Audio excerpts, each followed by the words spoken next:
on 3, Alpha this brand new Filipino movie just dropped on Netflix called Social Climber, and this movie it is centers around Jessa and Ray. We see Jessa, she is this real estate agent, she's trying to sell this like huge mansion in this guy funeral where she meet Ray, who is this financial advisor. And when they meet each other in this movie, we see basically they kind of like fall in love with each other. And later on, we see like Ray, who is somehow he become involved with some financial scamming, and then he falls under a lot of debt. And then from there, we see both of this like Jessa and Ray, they try to sell this huge mansion to pay off Ray's death, and then from there on they decide to basically become like rich people, I guess. Like both of them want to become rich in this movie. This movie's plot itself, like it started out, I really thought this movie will immediately Jessa and Ray, they will try to become rich because that's how they met, that's how they like make the connection with each other. But for some reason, this movie, even the plot for this movie, that is what it is promising you. But unfortunately, for some reason, this movie's first act, like which is like 40 minutes or something, we see like how they fall in love with each other, where they live.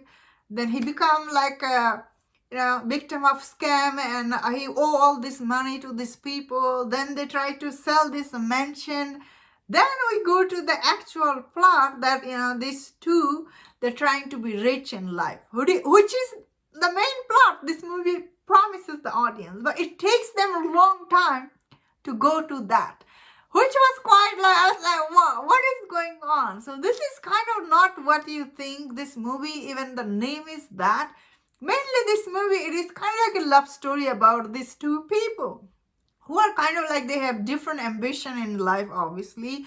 Jessa, she wants to be rich and everything. Ray is like your everyday guy. He just want to see Jessa happy, I guess.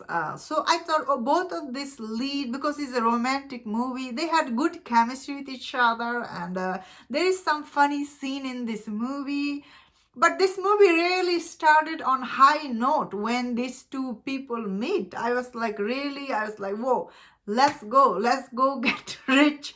But the way this movie started and the way it ended, I was like, what? Overall, I thought this movie was okay, honestly. It had a lot of potential. I think like this movie's plot is really dragged a lot. It's dragged too much. Very unnecessary scene this movie has. I was like, why this movie is dragging so much? It felt really long, although this movie is not that long. It's only 2 hours or something. But the way this movie was done, you feel like you are watching a long story. So I will say overall, this movie, still is very entertaining. As I said, the lead, they have a good chemistry with each other, and the story itself, it was interesting, and there is some interesting funny character they do introduce to the audience later on. It's just the first act for this movie is really dragged a lot. The last act for this movie, it is somewhat interesting, but the way it ends, you are like, wow. It's really different than what you thought, although it is very predictable. Overall, this movie, it's really very predictable movie, but it still is very entertaining because of the lead. They have really good chemistry with each other. I really did like Ray, his character. He's trying to support Jessa. Jessa is high ambitious, but still Jessa sees, Ray has a lot of potential, and he makes her happy and everything. If you think it's as a romantic movie, it works. If you think about Social Climber, that doesn't work. So that is the problem with this movie. Overall, I thought it was okay. And that was my thought on this. Let me know in the comment, what do you think about this movie? If you enjoyed this review, don't watch other reviews on other Filipino movie. If you enjoyed this, please subscribe. Until I see you next time, please take care.